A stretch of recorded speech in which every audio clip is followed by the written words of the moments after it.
बिस्मिल्लाहिर्रहमानिर्रहीम। अस्सलाम वालेकुम। आज 28 जून बरोज़ सोमवार हम बात करेंगे चार अहम इशूज़ के हवाले से। बड़ी एक अजीब डेवलपमेंट हुई है और वो पाकिस्तान मुस्लिम लीग नून और पाकिस्तान तहरीक इंसाफ में आप जानते हैं कि ज़िमनी इलेक्शन सियालकोट में हो रहा है और वहाँ पे बड़ा कांटेदार मुकाबला है। और आज एक दरख्वास्त फ़ाइल की गई इलेक्शन कमीशन ऑफ पाकिस्तान को chief justice Lahore high court Qasim Khan Sahab के हवाले से उनका जो उस एरिया का उस इलाका का दौरा और नून लीगी जो उम्मीदवार है उससे मुलाकात के हवाले से बड़ी अहम पेशरफ्त हुई है, बड़ी अहम डेवलपमेंट हुई। और मैं समझता हूँ कि ये पाकिस्तान की तारीख़ में शायद पहली बार हुआ है कि ऐसा कुछ होने जा रहा है। उसकी डिटेल्स मैं आपके साथ शेयर करूँगा। हमजा शहबाज को दोबारा FIA ने तलब कर लिया है, क्या मामला है उसके ऊपर हम बात करेंगे। आज़ाद कश्मीर इलेक्शन और मरीम नवाज़ और शहबाज शरीफ की खींचातानी के कौन जाएगा कौन लीड करेगा उस पर भी फैसला हो गया है। मरीम औरंगज़ेब और पाकिस्तान मुस्लिम लीग नून की तर्जमान ने जो मौक़िफ़ दिया है, पहले वो मैं आपको बताता चलूँ। इनका मौक़िफ़ अब ये आया है, ये वो लोग हैं जिनके ख़िलाफ़ आमदन से ज़ायद असासे हैं और जिनसे ये कहा जाता है कि आपने अपने असासे छुपाए हैं, तो ये उस वक्त कहते हैं कि नैब हमारे साथ ज़्यादती कर रहा है या नैब हमें सियासी इंतकाम का निशाना बना रहा है या ये नैब न्याजी गठजोड़ है। लेकिन वहीं पे जब हुकूमत पर तनकीद करनी हो और ब्यूरोक्रेसी पर तनकीद करनी हो, जो ब्यूरोक्रेसी आहिस्ता आहिस्ता नून लीग के हाथ से निकलती जा रही है, तो तब ये और तरह के बयानात देते हैं। और अब पाकिस्तान मुस्लिम लीग नून का जो ऑफिशियल उनकी तरफ से एक सजेशन सामने आई है वो ये है कि कौमी ख़जाने से तनख्वाह लेने वाले हर फ़र्द के असासे ज़ाहिर किए जाएँ। अच्छा, जिन्होंने कौमी दौलत को लूटा, जिन्होंने कौमी ख़जाने को लूटा, उनके तो असासे कौम के सामने लाए जाएं। जैसे for the sake of arguments justice Qazi Faez Isa साहब हैं, उनके असासे सामने लाने के लिए, उनकी फैमिली के असासे सामने लाने के लिए अगर किसी इदारे ने कोई कोशिश की है, अगर वो जो रिकवरी यूनिट है, फाइनेंशियल रिकवरी यूनिट, उसने कोशिश की है, तो उसके ऊपर तो सवालात हमारे ऑनरेबल जस्टिस काजी फैज़ ईसा साहब उठाते हैं कि इनको किसने इख्तियार दिया कि हमारे असासे देखें। लेकिन और वहीं पर नून लीग उनकी बात की हमायत करती है। इधर नून लीग अब ये मुतालबा कर रही है कि जो तनख्वाह लेता है उसको अपने असासे ज़ाहिर करने चाहिए। ये तो पूरी कौम का मुतालबा रहा है और कौम चाहती है कि पहले आप शुरू करें कि जो वज़ीर आज़म रहा उसका बताएं, जो वज़ीर आला रहा उसका बताएं, जो इस वक्त अपोजिशन लीडर है उसका बताएं। उनसे पूछा जाए तो आपको सियासी इंतकाम लगता है। आप जर्नल बात करते हैं कि असासे जो ज़ाहिर किए जाएँ, तो ये दो रंगी छोड़ दे। आपको ये दो रंगी छोड़ना होगी, ये मुनाफ़क़त छोड़ना होगी और खुलकर आपको ये बताना होगा कि जहां आपका अपना मामला आता है वहां आप चाहते हैं रूल्स चेंज हो जाएं, जहां आपके मुखालफिन का मामला है तो वहां आप चाहते हैं कि जो तरीक़ाकार है वो अलग हो। अब उनका ये जो ऑफिशियल मुतालबा आया है और उनका ये कहना है, अच्छा इनको एक और बड़ी तकलीफ़ है कि FBR को जो अख्तियारात दिए जा रहे हैं कि अगर कोई टैक्स चोर है तो टैक्स चोर के ख़िलाफ़ FBR कार्रवाई कर सकता है, उस पर भी अब इनको बड़ी तकलीफ़ है और ये समझते हैं कि नहीं ये भी गलत हो रहा है। और ये अब पहले नैब के बाद FIA था, FIA के बाद FBR, क्योंकि इन सारे इदारों के पास अख्तियारात तो थे। ये तो पिछली हुकूमतों ने इनको डेड करके रखा हुआ था। अब जब कप्तान उन इदारों को उठा रहा है, उनको सीढ़ी लगाकर उनको उठाया जा रहा है और अब वो इदारे अपने पाँव पर खड़े हो रहे हैं, तो अब इनको तकलीफ़ है और वो इदारे अपना कानूनी इख्तियार इस्तेमाल करने की बात कर रहे हैं। तो ये कहते हैं कि ये FBR न्याजी गठजोड़ है। पहले एक जुमला आया कि ये FIA न्याजी गठजोड़ है, उससे पहले था नैब न्याजी गठजोड़ है। जब हर इदारा काम करेगा तो इसका मतलब यही है कि ये गठजोड़ जो है ये रियासत के लिए और कौम के लिए बहुत बेहतर है और इस पर ये तनकीद करते रहें, उसका कोई फ़ायदा नहीं होगा। अल्टीमेटली होगा वही जो मुल्क के लिए बेहतर होगा। दूसरी तरफ आप जानते हैं मरीम नवाज़ और शहबाज शरीफ के मामले पर आज़ाद कश्मीर में इलेक्शन हो रहा है और बिलावल ज़रदारी वहाँ पर कैंपेन कर रहे हैं और बिलावल ज़रदारी के मुकाबले में नून लीग आज़ाद कश्मीर की ख्वाहिश थी कि शहबाज शरीफ आकर यहाँ पर इलेक्शन कैंपेन ना करें, मरीम नवाज़ करें। और आप जानते हैं कि फवाद चौधरी कई दफ़ा मज़ाहन ये कह चुके हैं कि जो गैदरिंग है, और ये पाकिस्तान मुस्लिम लीग नून तो इस बात पर फ़ख्र करती है या इस बात को बतौर सबूत मीडिया पर कई दफ़ा बता चुकी है कि जो मरीम नवाज़ हैं वो गैदरिंग इकट्ठा कर सकती हैं, लोग उनको चाहते हैं, उनको सुनना चाहते हैं। यही वजह है कि वो जहाँ जाती हैं तो गैदरिंग इकट्ठी हो जाती है या बहुत बड़ा जम गफ़ीर इकट्ठा हो जाता है। वो फवाद चौधरी मज़ान कहते हैं ना कि वो तो आतिफ असलम का भी कहीं पर कोई प्रोग्राम हो, फंक्शन हो, तो वहाँ भी लोग इकट्ठे हो जाते हैं। तो लोग इकट्ठे होने से मुराद ये तो नहीं ना कि वो लीडर बन गए, अब आज़ाद कश्मीर की जो वहाँ के नुमाइंदे हैं या जो वहाँ इनके लीडर्स हैं, उनका ये मुतालबा आ गया है और चाहते हैं कि मरीम नवाज़ है। शहबाज शरीफ ख़ुद तैयारी करके बैठे थे कि मैं जाऊँगा और मैं वहाँ जाकर तकारीर करूँगा, और वो तकारीर उनकी अब मामला जब ये हुआ कि मरीम नवाज़ ने कहा जी मैं जाने लगी हूँ, तो फिर नवाज़ शरीफ तक मामला गया। फिर नवाज़ शरीफ ने 2 दिन दोनों को समझाने के बाद इस नतीजे पर पहुँचे कि कुछ हलकों में डिसाइड कर लिया जाए, कुछ हलकों में मरीम नवाज़ जाएंगी और कुछ हलकों में शहबाज शरीफ जाएंगे। ना शहबाज शरीफ सारी कैंपेन अकेले करेंगे, ना मरीम नवाज़ सारी कैंपेन अकेले से करेंगी, बल्कि दोनों अलग अलग जाएंगे। जो इलेक्शन है उसमें मुश्किल से 4 हफ्ते रह गए हैं और नून लीग अभी ये बात डिसाइड नहीं कर सकी कि उनकी कैंपेन कौन करेगा।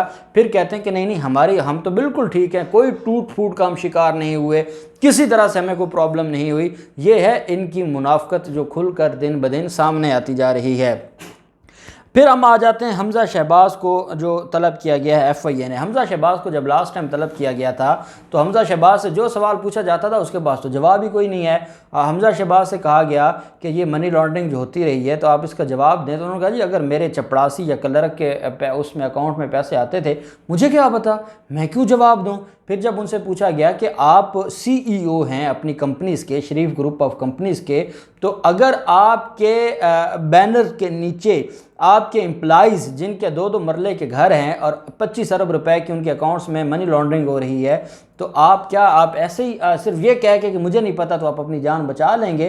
तो कहते हैं मैं तो सियासत करता हूँ, मैं तो सियासत में मसरूफ़ था, तो मुझे कैसे पता कि वहाँ पर मेरे एम्प्लॉइज़ क्या कह रहे थे।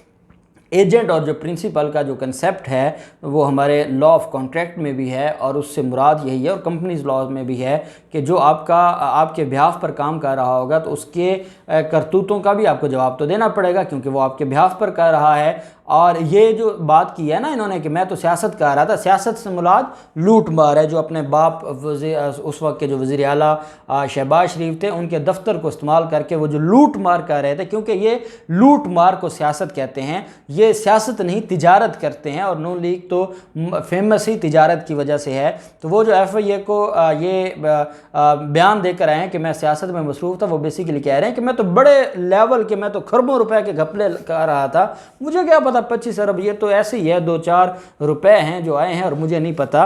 तो खैर अब नहीं बताएंगे तो जान नहीं छूटेगी और आप जाके वहाँ बैठेंगे, टांग पर टांग रख लेंगे और आप ये समझेंगे कि आगे आपके मुलाजमीन बैठे हैं। तो अब ये इमरान खान की हुकूमत है और ये वही लोग हैं कि एक आम अफसर ने, FIA की एक फ़ीमेल अफसर ने साबिक वज़ीर आला उस्मान बुज़दार शहबाज शरीफ को एयरपोर्ट पे रोक लिया था। शहबाज शरीफ अपने आप को क्या समझते हैं? सबको नहीं पता कि वो कितने मगरूर और मुतकब्बर शख्स है, जो खादम आला के नाम पर जो है वो वहाँ पर पूरा डॉन बना हुआ था। तो उसको रोका। तो ये इमरान खान की हुकूमत है और इमरान खान की हुकूमत में अब ये नहीं चलेगा कि आपको जवाब नहीं देना पड़ेगा, और यही वजह है कि FIA के सवालात का जवाब नहीं दे सके थे और FIA ने दोबारा 30 जून को तलब कर लिया है। 30 जून है परसों, और परसों दोबारा तलब कर लिया और इनकी तलबी के बाद दोबारा शहबाज शरीफ को भी तलब किया जाएगा और इनकी तब तक जान नहीं छूटेगी जब तक ये तफ्तीशी टीम के साथ कोऑपरेट नहीं करेंगे, क्योंकि 10 जुलाई तक इनकी ज़मानत है और 10 जुलाई को उनकी ज़मानत पर फैसला होना है। फिर जो दिलचस्प मामला है वो PP38 सियालकोट में ज़िमनी इलेक्शन है और उस ज़िमनी इलेक्शन में chief justice Lahore high court ने दौरा करना है हलके का। ये जो तहरीक इंसाफ के उम्मीदवार हैं, तहरीक इंसाफ के उम्मीदवार ने एक दरख्वास्त फ़ाइल की है और ये रिटर्निंग अफसर को दरख्वास्त दी गई है और उस दरख्वास्त में मौक़िफ़ अपनाया गया है कि चीफ जस्टिस हाई कोर्ट को ज़िमनी इंतखाब से कबल हलके का दौरा करने से रोका जाए। दरख्वास्त गुजार के मुताबिक लाहौर हाई कोर्ट के चीफ जस्टिस कासिम खान साहब मेरे हलके का दौरा कर रहे हैं। मेरे हलके में चीफ जस्टिस साहब जो चीफ जस्टिस हाई कोर्ट हैं वो लीगी उम्मीदवार से मुलाकात कर रहे हैं, उनकी मुलाकात तय है। और क्योंकि इलेक्शन के दिनों में chief justice Lahore high court का मेरे हलके में आना और मेरे मुखालिफ उम्मीदवार से मुलाकात करना ये गैर कानूनी है, इसलिए रिटर्निंग अफसर को कहा है कि इनको रोका जाए। जैसे आप जानते हैं कि इनके पास अख्तियारात होते हैं रिटर्निंग अफसरान के पास कि वो किसी भी ओहदेदार को या किसी भी सीनियर अफसर को या हुकूमती नुमाइंदे को, वो किसी वज़ीर को, वज़ीर आज़म को, वज़ीर आला को रोक सकते हैं। दरख्वास्त गुजार का ये कहना है कि चीफ जस्टिस घर या ऑफिस में तारिक सुबहानी से मुलाकात कर रहे हैं। चीफ जस्टिस का दौरा और मुलाकात इलेक्शन मुहिम पर असर अंदाज होने का सबब बनेगी। ये तारिक सुबहानी पाकिस्तान मुस्लिम लीग नून के वहाँ के उम्मीदवार हैं। दरख्वास्त में कहा गया है कि returning officer chief justice high court का दौरा और मुलाकात रुकवाएं, और ताकि हम इस सारे के सारे मामले पर अपना जो इलेक्शन है उसको अच्छे तरीके से लड़ सकें। अच्छा, ये अब बड़ा दिलचस्प मामला हो गया। आज मैं लाहौर हाई कोर्ट में गया और ऑनरेबल चीफ जस्टिस साहब की अदालत में भी गया, लेकिन आज चीफ जस्टिस साहब अवेलेबल नहीं थे। पहले बताया गया कि जो अर्जेंट कॉज लिस्ट है सिर्फ उसी के ऊपर समाअत होगी और रेगुलर कॉज लिस्ट जो है वो री लिस्ट हो जाएगी। फिर उसके बाद अर्जेंट कॉज लिस्ट पर भी बाद में समाअत ना हो सकी। तो ये जो दरख्वास्त पाकिस्तान तहरीक इंसाफ के जो कैंडिडेट हैं PP 38 की तरफ से उन्होंने ये फ़ाइल की है, मैं समझता हूँ कि ये हमारा कोई तारीख़ बदलने वाली है। और हमें ये लगता है कि अब चाहे कानून की अगर बात होगी तो कानून की बात के लिए एक आम आदमी भी काजी से भी सवाल कर सकता है, वो बादशाह से भी सवाल कर सकता है, वो वज़ीर आज़म, सदर और वज़ीर आला से भी सवाल कर सकता है। और ये बड़ा खूबसूरत है कि बजाय इसके कि सोशल मीडिया पर ब्लेम गेम की जाती या ऑनरेबल चीफ जस्टिस साहब की तौहीन की जाती, उसकी तो हरगिज़ कानून इजाज़त नहीं देता। तो जहाँ प्रॉपर फोरम है वहाँ प्रॉपर फोरम पर उन्होंने अपनी दरख्वास्त दायर कर दी है। और रिटर्निंग अफसर ही क्योंकि किसी को रोक सकता है या किसी पर पाबंदी लगा सकता है, तो chief justice Lahore high court Qasim Khan के हवाले से रिटर्निंग अफसर को दरख्वास्त दे दी। अब मुझे ये लगता है कि ऑनरेबल चीफ जस्टिस साहब इस दरख्वास्त के इल्म में आने के बाद वो ख़ुद ही जो है वो अवॉइड करेंगे कि वो वहाँ ना जाएं दौरा, क्योंकि रिटर्निंग अफसर में तो इतनी कानूनी तौर पर इतनी सख्त नहीं है। कानून में गुंजाइश तो होगी तभी तो दरख्वास्त दी है, उसने भी मशवरा किया होगा, अपने वकला से भी मशवरा किया होगा।